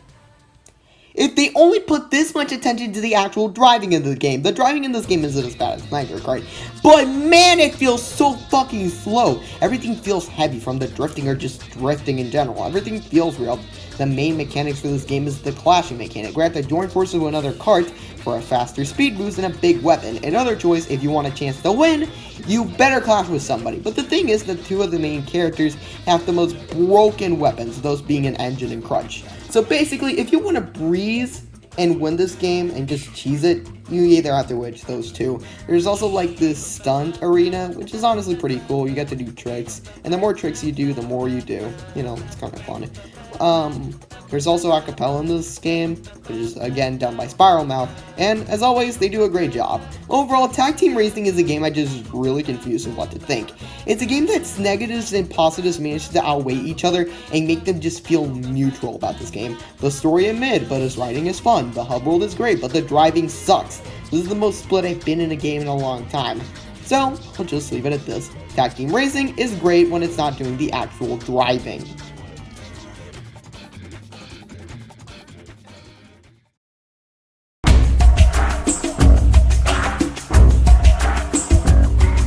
Now we have reached what I would consider to be the weirdest era of Crash, that being the Titans duology, a sort of reboot to the franchise starting off with Crash of the Titans, having come out in 2007 for the PS2 and Xbox. This game is wildly controversial when it comes to the existence in the Crash community. Some people like it, some people hate it. This would be the part where I would say I would have neither, but when it comes to this game, I'm just like, it's okay. But what do I think it's okay? Well, let's find out. So the story begins with Cortex kidnapping Coco and Aku Aku while trapping Crunch in a block of ice. Crash manages to get Aku Aku free, but they soon find out that Cortex and Uga Uga are trapping the quote-unquote mojo of the nearby temples, and now it's up to Crash and Aku Aku to stop Cortex and save Coco. And what you see from this game is what you get. It's overall kind of simple. The writing is also kind of mid, for the most part. Like, there's nothing really funny, yet nothing captivating to keep the player going. It's just okay for the most part. As for the gameplay, it manages to be both a beat 'em up and a 3D platformer. Crash controls are honestly pretty solid. It doesn't feel too fast yet not too slow. Not too heavy, but yet not too light. It's perfectly average. Crash can also unlock abilities as the game progresses, including his iconic spin. Whoever fucking thought that having a signature move as an unlockable needs to be punched for their sin. Their combat is a beat 'em up. Listen, I somewhat like beat 'em ups, but this game just feels like a snore fest. There's no strategy. It's just mindlessly pressing the button until you win. However, the only thing that changes from the gameplay is when you control a mutant. When you control a mutant, it basically you need to hit them a couple of times to get dizzy, and then you can control them. The Titans themselves look cool as hell, but their abilities are also kind of eh. Sometimes you can like use them to solve puzzles, which is pretty neat, but the combat is just fine, I guess. And as a platformer, it just feels really generic and boring. It has the bare minimum when it comes to doing something interesting in its puzzles. And the bosses are just kind of there, I guess. Other things to mention, I like the design that they gave Crash. The Crash alone, the rest suck. The music is pretty forgettable, and the overall visuals look pretty nice. But that's about it. I don't think Titans is bad, but I just think it's semi-forgettable. As a start of a reboot, this is not a good look.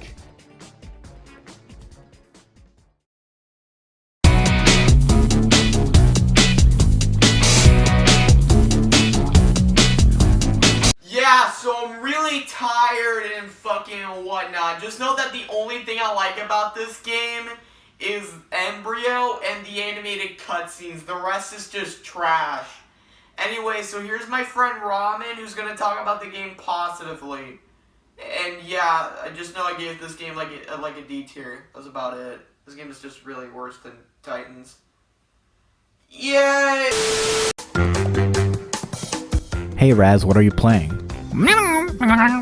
What do you mean, move a little? What the hell is going on? There's so many crashes! Raz, what are you doing? Damn it, Raz, you broke the Xbox. Hello amigos, Ramen coming at ya. And today, Manuel D has invited me on his channel to talk about Crash. The game that I chose is a game that gets a lot of hate in the Crash Bandicoot fandom. That game is Crash Mind Over Mutant. Now, this game changes the Crash formula and turns it into a beat 'em up. Yeah, I know, people are more used to Crash games being more platformery, if that's even a word, but I give this game some credit for trying something new. Crash Mind Over Mutant was created by Radical Entertainment, and it was made for all platformers that were released for the current gen of systems. It was released on PS2, Wii, Xbox 360, PSP. Now, the PSP version of the game was made by Virtuous Studios. The game, while being a port, is pretty much the same as the game for the console versions. The only difference is that the game looks more fuzzier than a Peach. The DS version is by far my favorite port. The game has great bonus levels. These levels are in the style of the OG original Crash games, which I really love. The DS game doesn't hold up, it does change enough to make it its own game, and it's very unique from the console ports. Now let's talk about the plot of this game. The plot continues where the first game left off, with the Titans being free of Dr. Neo Cortex's control. This allows the Titans to form their own societies and towns in Wampa Island. Everything seems good until Dr. Neo Cortex teams up with his old partner, Nitro Bureau. They invent a personal assistant device that can do anything, called the NV. But Cortex and Neo are planning something more sinister than digital convenience. The NV can mind control both mutants and bandicoots by using bad mojo taken from Uka Uka. Crash and Aku Aku are not affected by the device, but Coco and Crunch are. They are transformed into monsters, and this transformation scene is very, very scary, but funny at the same time, so take a look for yourself. This is increditastic! I'm getting up to the minute weather reports. It's hot. And I'm attending a symposium on the effect of hungry hippos on children. Are they supposed to be doing that? Probably a feature. Don't worry about it. I feel funny. Not ha-ha funny neither. Fold your laundry!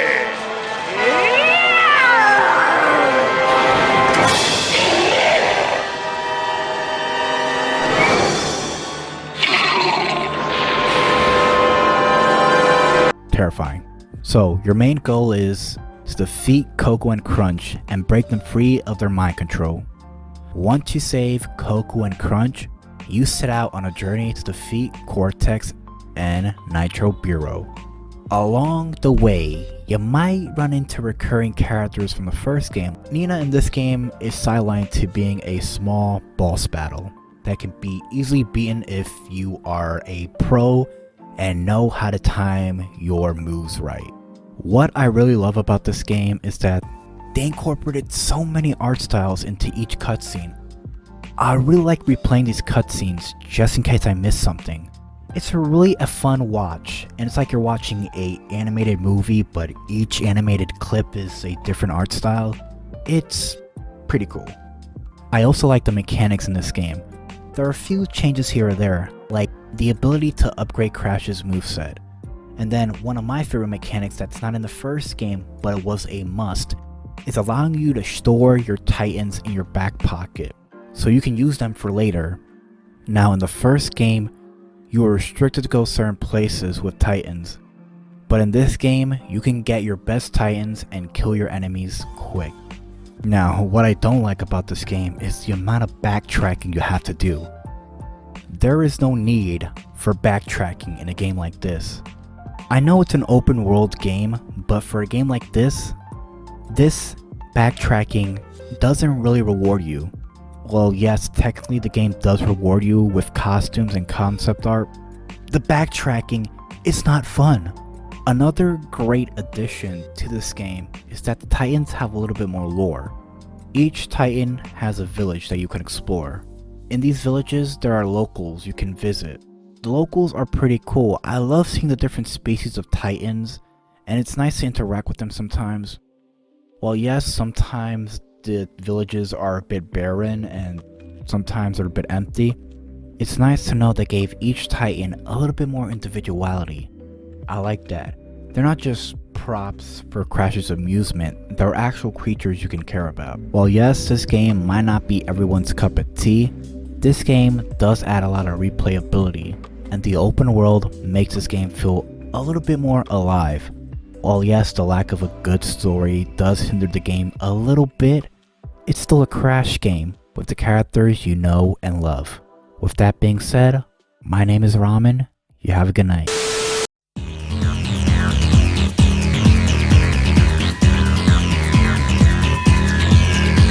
And so this is the PS2/GameCube era of Crash ends. Overall, a more experimental phase, which a lot of fans of the original era weren't necessarily a fan of. But honestly, there were some games that I ended up liking more than I expected. As for the ranking itself, most of the PS1 games are still on top of the list. But in terms of the PS2 games, Crash Twinsanity and Tranced are my favorite, are in the top 10, with Crash Purple, Boom Bang, and Mind Over Immune being in last place. But with that out of the way, let's talk about the next era of Crash Bandicoot, that being the PS3, wait, what? There was no PS3 Crash games? Oh. Then what the fuck am I gonna talk about? McDonald's toys? The fuck am I gonna do talk about McDonald's toys? Well, you know what, that would be pretty funny. So you know what, fuck it. Here's the McDonald's toy review. Don't worry, this won't affect the actual ranking. Hello, it's ShadeX, and Manuel asked me to be in his Crash Bandicoot video. Unfortunately, I haven't played a full Crash game though. I do own the Insane Trilogy, and I played Crash Team Racing on Switch when I had a free trial. However, I haven't played enough of those games to give a proper review. However, there is one Crash game I played a lot as a kid, those being the McDonald's minigame toys. You know, those toys that were clearly copying Tiger Electronics, an infamous game company that that made bad handhelds that played one game each. Still, I have a sense of nostalgia for these McDonald's handhelds. The one I played the most of were the Sonic consoles, but I played the Crash ones as well. Both consoles got some weird commercials that aired in Pakistan. The Crash one has a very weird looking Dr. Neo Cortex. He clearly must be on some drugs or something because he really let himself go. These animals ain't shit.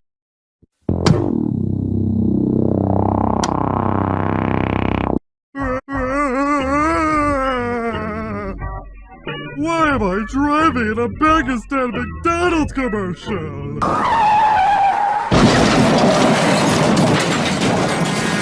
Anyway, I am not going to buy these toys off eBay, but I will talk about them. There's a Crash and Spyro set that exists in an exclusively Crash Bandicoot series of handhelds that look more in line with the Sega ones. I really like the art on the Crash and Spyro ones the best, as they look like game boxes. As for the games, they are Tiger Electronic knockoffs, essentially. Unfortunately, unlike Tiger Electronics, which has ROMs of the games, these McDonald's toys have no ROMs, so I have no way to play them. Still, there is footage of them on YouTube, and well, they are simply just mini games. Still, I love these games as I didn't have a console growing up, so these were the next best thing. Anyway, thank you Manuel for letting me talk about Crash McDonald's toys. Also, special thanks to Breckin for sending me the Dr. Neo Cortex voice lines. Go follow him on Twitter and check out his YouTube channel. Anyway, before I leave, I have one more thing to say. Team Creed for Life, make the McDonald's toy video, or I will.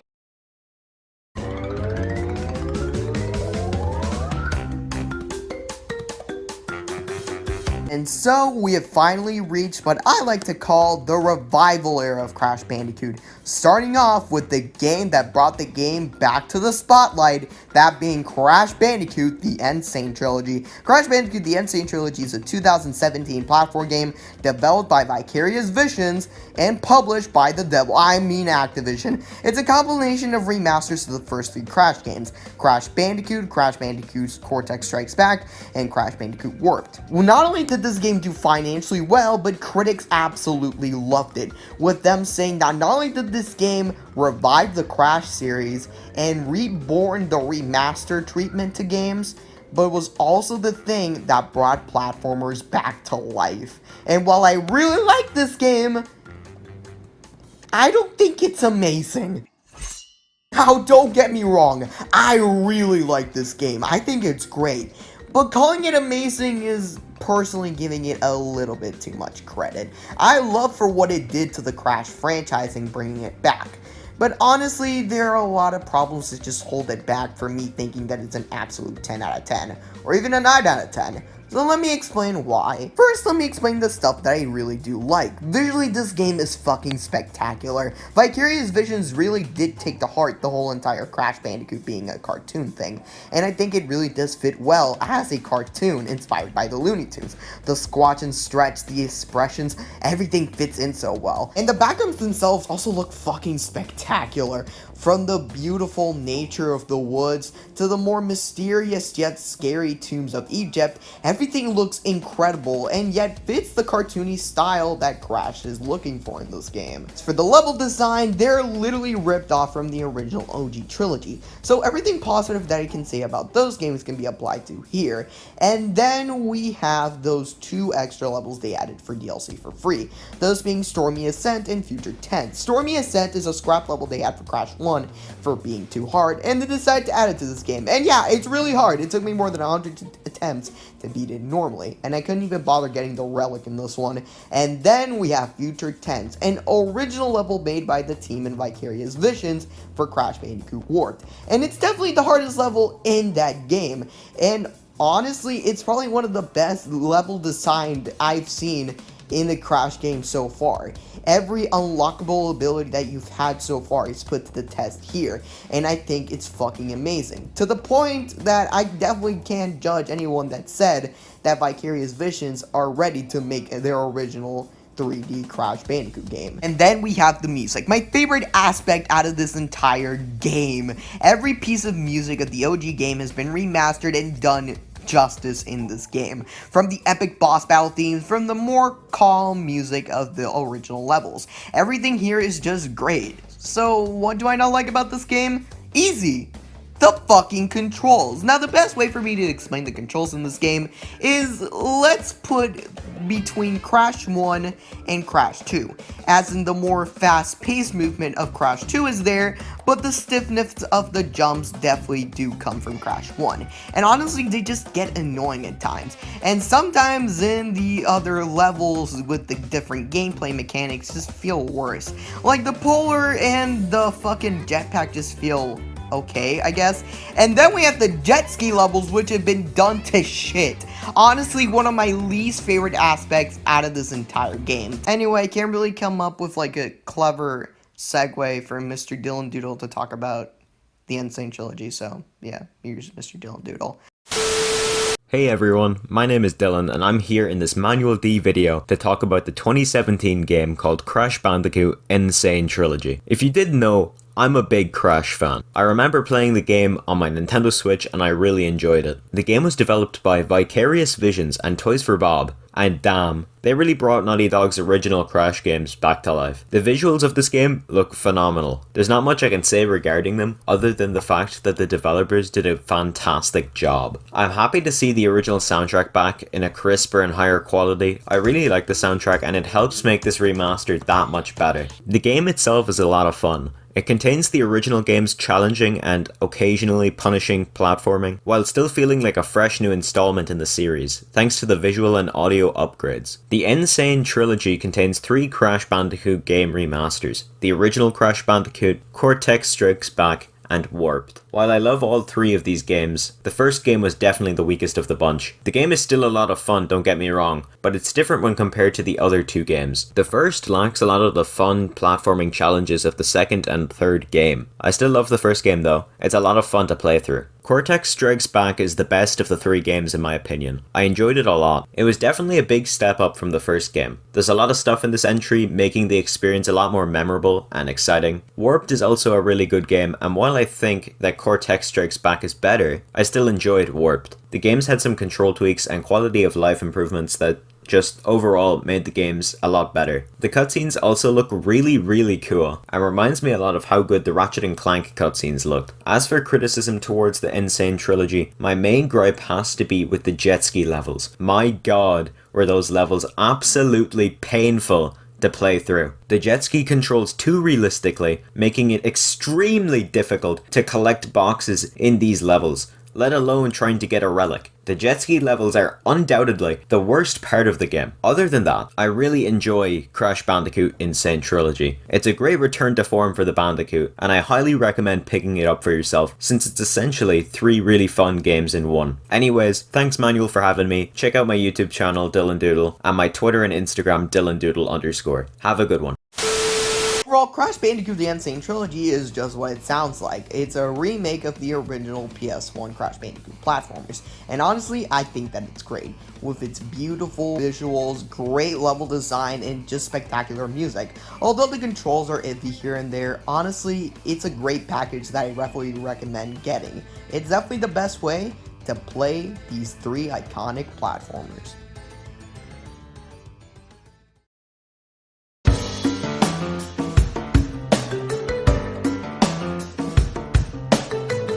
We have reached the game that pretty much made me a fan of the orange marsupial, that being Crash Team Racing Nitro Fuel. Nitro Fuel was released in the year 2019 for the PS4, Xbox, and Switch, as a remake of Crash Team Racing and a half remake of Crash Nitro Kart developed by Beanox, and it also reintroduced me to the Crash franchise. However, just if we brought me back as a fan doesn't mean that I'll be biased. With that being said, this is the best game in the franchise without a doubt. The story of the original CTR is still here, but everything was given so much personality thanks to the beautiful animation that pretty much screams a Saturday morning cartoon, or to an extent looks like a Disney short. Beanox went above and beyond to recreate all the tracks from the original CTR and CNK and gave them life. Hot Air Skyway became a casino-like park. Polar Pass is now populated by polar bears and penguins, and other CNK tracks were brought back to the fullest. And even done better. Out of Time looks like a more deserted with the newly added tower to replace the anti-gravity stage, which makes it a blessing some tracks like the aforementioned Out of Time and Electron Avenue, but some tracks like Android Island and especially Hyperspace Way were butchered to an extent. However, that's not the only improvement that Beanox made, thanks to adding Raid Rally, new cups were added, and engine swapping was also added, which is a great addition that a lot of people take for granted. You see, back then you had to pick a specific character where you wanted speed or acceleration option, but thanks to engine swapping, you can basically set up your preferred engine of choice and pick whichever character you want. That perfectly segues to my opinion on the racing and the gameplay, which just might be the best kart racer I've ever played, and I got a PS4 trophy to prove it. So my criticism with the gameplay of both CNK and Tag Team Racing is that they both felt rather slow, but this criticism will apply here, because they pretty much cranked the speed up to 11, adding a new level of speed called Blue Flame, and while for beginners is hard to get a hold of, if you practice long enough, holding Blue Flame isn't that bad, and that's what I love about the controls. It's a trial and effort game, and where you get good at this game, you pretty much have to practice, but the overall controls just feel great for the most part. Drifting is still the same, and as smooth as ever. So yeah, these changes are pretty good. Is there anything else? Yeah, the fucking Grand Prix. The Grand Prix were monthly events done in CTR through the game's release up until March of 2020, and man, these were so worth the wait. They brought new tracks, characters, skins, wheels, stickers, and so much more content brought into this game that added more replayability. The new tracks were incredible both visually and great to play, my personal favorite being Mega Mix Mania and Twilight Tour. Like I said, with customizations such as wheels, skins, paint job, and stickers were added. I could care less for the stickers, but the rest is incredible, bringing out buttload of returning skins and cards from other racing games, but also bringing new one that fits the character perfectly. But the most hype thing about the Grand Prix would be the characters. The bosses from Nitro Kart being playable, bringing Tag Team Racing characters back too, plus new ones like Tana, the trophy girls from the original CTR, and Rio and Koala Kong. But not only that, but Beanox weren't afraid to bring new obscure characters as well, like Megamix, King Chicken, Rillaroo, Yaya Panda, and the fucking Iron Checkpoint crate of all things. All of these were incredible additions to the game, and the best part about them is that they were all completely free. That's right, 51 new characters, 40 tracks and carts, 132 skins, and over 76 million customization options. All of this wrapped up in a neat bow that's less than $30. And if you ask me, that sounds like a great deal to me. I'm aware that Nitro Field has its problems. The online is very limited, and some invisible walls could get annoying, but at this point, they would definitely be considered nitpicks. Nitro Field is a game that I've almost considered to be a masterpiece, an experience I highly recommend everyone checking out who's a fan of racing games or just games in general. Just give it a shot. You definitely won't be disappointed.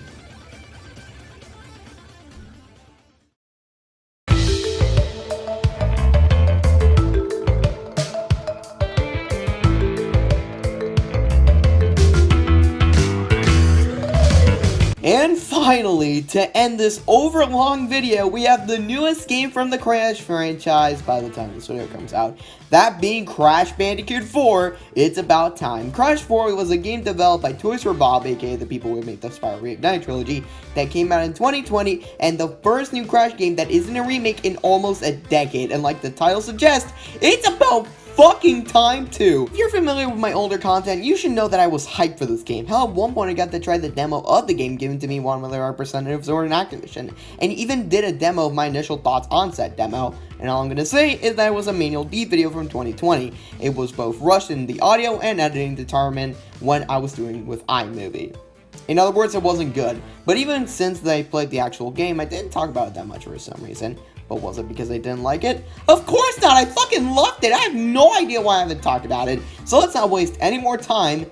Pun probably not intended, but yeah intended, I have no idea. And let's get started and talk about this really great game. Since this is called Crash 4, it is expected to pick up after Crash Warped, right? Well, you'd be correct. This game picks up after the 100% ending of Crash Warped, with Cortex, Entropy, and Uka Uka trying to find a way out of the dimension they were trapped in, until Uka Uka opens a dimensional portal where he passes out, which leads to Cortex and Entropy, leaving him stranded. Meanwhile, with Crash, Aku Aku senses a great power has been awoken, and they soon find Lanya Loli, one of the newly introduced quantum mass that has been summoned thanks to Uka Uka. Now it's up to Crash, Coco, and the friends they meet along the way to stop Cortex and the rest of the Rogue Gallery from taking over time and space. Unlike any other Crash game we've played so far, this one focuses a lot more on story, having side stories with other playable characters, cutscenes, and other twists and turns along the way. Speaking of which, the writing in this game is honestly pretty solid. Every character in this this game have their own time to shine, especially Cortex, Dingo, and Tana. Dingo is retired in this game and even opened up his own diner, but after that same diner blows up, Dingo just gets sorta dragged into the story, and it managed to make it work considering how charming he was written in this game. The Tana in this game is from a different universe, and she's really interesting. Hopefully she appears in a later game, because I love to hear more about her backstory. And Cortex is just done with everything, wants a peaceful vacation, yet takes every advantage or occasion that he has to take down Crash with him, having an incredible plot twist around the end of the game. The writing and story of this game is by far one of the strongest in the franchise. For the gameplay, Crash feels incredible to play, and although Crash has less moves like in the OG games, it definitely makes up with the faster paced movement, especially the new unlockable ability you gain after beating the game with the triple spin, aka the only way you're getting the relics. And the jump feels much more heavy, which I kinda like since it makes it harder to not cheat your way out. Speaking of which, let's talk about Crash's new mechanic in this game, the aforementioned quantum masks themselves. First we have Lani Loli, a mask that can shift things in and out of reality, Akano, a mask that can give Crash a stronger spin, while also make him glide through the air, Kapunawa, a mask that can slow down time for a brief period of time, and Ika Ika, a mask that can shift gravity. And all these are great additions to the game, which also help that the masks are honestly pretty good characters overall. And their abilities are also incredibly well executed in the respective levels that are needed, and the best example of this is the level Cortex Castle. However, Crash isn't the only character you'll be playing, because this game introduces new playable characters, those being the aforementioned Cortex, Dingo, and Tana. Tana feels a lot like an expanded version of Nina's moveset from Twinsanity, and at first she just feels weird to control, but I got used to it. Cortex has a lot of puzzle-like level designs, which honestly I really didn't like, mostly because of his moveset. And finally, Dingo, who has the best moveset in this game, with him sucking up crates with his vacuum gun. The only problem I have with these levels is that they're half levels, and by that I of course means that after you're done with playing those characters, you pretty much have to play the same stage, but as Crash. And then again, that's not really that fun. And the bosses are honestly really great, while they're repetitive at times, with my favorite being Engine. Man, this game seems fantastic so far. Definitely doesn't have no flaws, right? Completion. Alright, we've already had, let's see, Creed, Zach, Tim, Ramen, and Dylan, all in that same order. And since the final game of this marathon, I'm somewhat expecting someone to show up. So, who's gonna be our final guest? Oh, hey, Dan! Crash Bandicoot 4, It's About Time, is a great game that I legitimately cannot stand to play it sometimes. I know that seems a bit confusing, and perhaps you're even doubting me, saying, Dan, what the fuck are you talking about? You like Paper Mario, the Origami King. Clearly you're not the go-to person when it comes to video game critique, you stupid, ignorant man. To that I say, first, your words hurt me very much so congratulations, you accomplished that much. And second of all, let me finish my thoughts.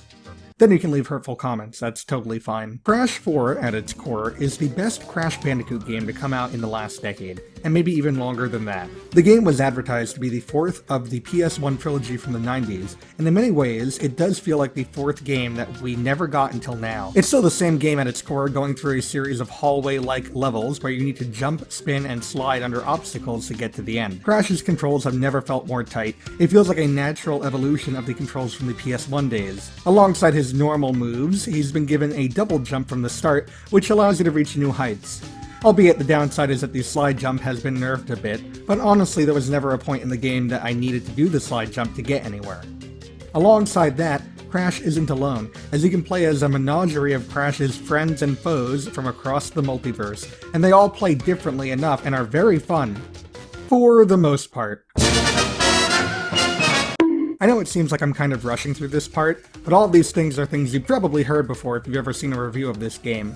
The levels are fun and unique, the soundtrack for the most part slaps, the skins are cool, fun, and incentive collectibles, with the added bonus that they're implemented in cutscenes as well, yada yada yada blah blah blah, you've heard this all before. Honestly, it's an amazing time and a really fun game. At its core. Because when you take like a second to look at this game in a bigger picture sort of sense, a lot of cracks and flaws start to seep through and show their ugly heads. Like the first three Crash games, Crash 4 is more than just getting from the start to the finish of all the levels. Along the way, you'll run into a myriad of boxes, and if you want to complete the game fully, you're going to need to break all the boxes in all the levels in order to get all the secret gems. This, of course, isn't news to any Crash veterans, it's a fundamental part of the series at this point, but there's two major problems that form with the Crash Bandicoot formula that's implemented for this game specifically. The first problem the gems. There's actually 6 gems to get in every level. There's the box gem for starters, which I mentioned before. Then there's 3 gems for collecting 20, 40, and 80% of the Wumpa fruit in each level, and honestly these are very easy to get if you're going for the box gems anyway. Then things get a bit more complicated. The 5th gem is for getting through the level without dying more than 3 times. The 6th and final gem is hidden somewhere in the level, and you'll need to find it. Sometimes it's in plain sight, and other times it's hidden in the most what-the-fuck places in the whole level, like, come on, what is this nonsense? On their own, each of these are challenging, yet doable gems to complete. It may take a few playthroughs of the level, but it's definitely achievable. The problem here is if you want to get the completion award, you're going to need to get the insanely perfect relic for each level, and to achieve that, you're going to need to get all the gems in one try, except the hidden gem. More challenging, but with enough practice, it's still doable. But alongside that, you cannot die once during that perfect run. So, to recap what you need, you'll need to get 80% of the Wumpa fruit, break all the boxes, and not die a single time, and then you'll get a perfect relic. In my eyes, that requires at least 4 to 5 playthroughs of the level, and that's if you're a good Crash Bandicoot player. Playing 5 times through a level is rough enough, but you're also going to need to play through it again at least once more to get the Platinum relics, which are required for completion. And also, I lied about 6 gems per level, because there's actually 12 gems per level. Every level has an inverted mode, which is a horizontally flipped version of the level with a really unappealing filter over it, like underwater or colored pencils or something like that. So that's another 80% Wumpa gems, less than 3 deaths, all boxes broken, and a secret gem in a totally different location from the original level that you'll have to get. So you'll be replaying the level at least 3 times, and that's if you're near flawless in your execution, which I'm gonna go off on a limb and guess that most people are not, and that's partially due to the second problem, the boxes. In the first 3 games, there were some tricky to reach boxes, and the rare occasion of a box being placed off-screen. The former requires some insight and some calculation, but once you realize the most efficient way to reach those boxes, it pays off and feels very rewarding. And in the latter case, while that can be somewhat of a nuisance, the beauty of those PS1 levels is that, at most, there were only 120-ish boxes to break in the level, and it would take about 5 minutes to play through, again, at most. So replaying these levels never felt like a chore because they were quick to get through. In Crash 4, not only can there be upwards of 500 plus boxes in a level, and not only can it take upwards of 30 minutes to complete a level, but some of these box placements, let me tell you, they are intentionally hidden so that not even moving the camera off screen will be able to show you the boxes. When the first level of the game has a box that's extremely easy to miss, that you can only hit out of sheer luck for the first time without knowing that it's there, then you know that you're in for a bad time. And that's not even the worst offense.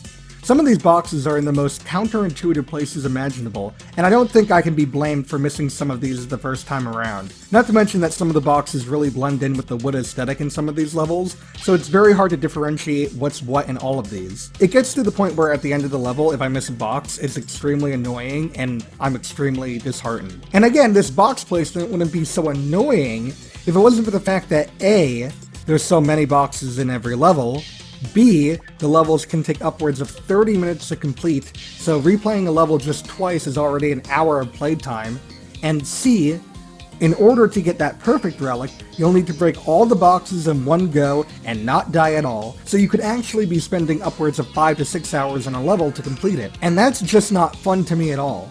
So now the obvious question arises. Why not just go for no completion and just play through the game normally? And honestly, that's a very solid question, and going through the game normally is a blast. The thing is that I'm a completionist at heart, so it pains me to not try to go for the gold.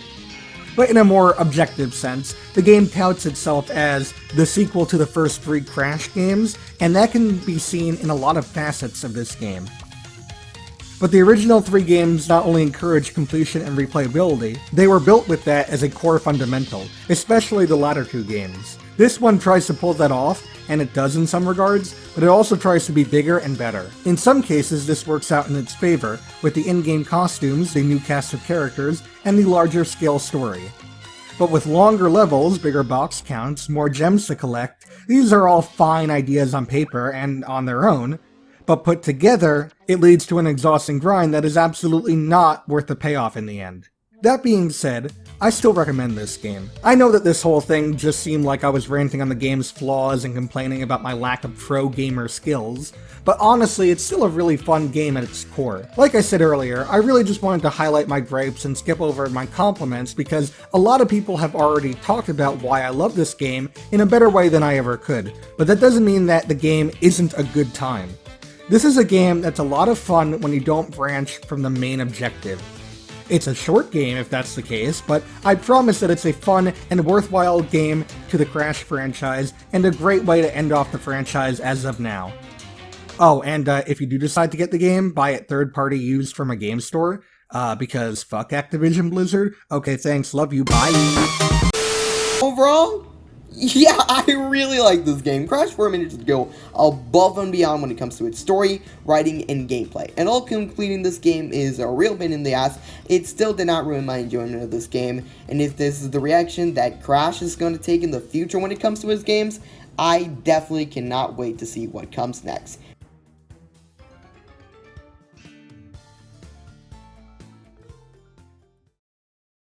And that was every mainline Crash game reviewed. Heading into this video, I was expecting to dread doing this, but you know what, I had a lot more fun doing this than I thought I would. I'm also glad that I was able to play these old Crash games and appreciate more of the games that I've played.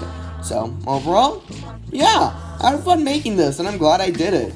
Now, the only thing left for me to do is to rank every single Crash game, worst to best, by name, by number of the list. So, let's get to it. Number 19, Crash Purple. Number 18, Crash Boom Bang. Number 17, Crash Mind Over Mutant. Number 16, Crash Rafa Cortex. Number 15, Crash Nitro Kart Console. Number 14, Crash Bash. Number 13, Crash of the Titans. Number 12, Crash the Huge Adventure. Number 11, Crash Nitro Kart Game Boy. Number 10, Crash Tag Team Racing. Number 9, Crash Entrance. Number 8, Crash Team Racing Original. Number 7, Crash Bandicoot 1. Number 6, Crash Twinsanity. Number 5, Crash and Sane Trilogy. Number 4, Crash Bandicoot Warped. Number 3, Crash Bandicoot 2 Cortex Strikes Back. Number 2, Crash Bandicoot 4, It's About Time. And number 1, Crash Team Racing Nitro Field. And that, my friends, was a video that took almost 3 months to make. Good night, Tri-State area.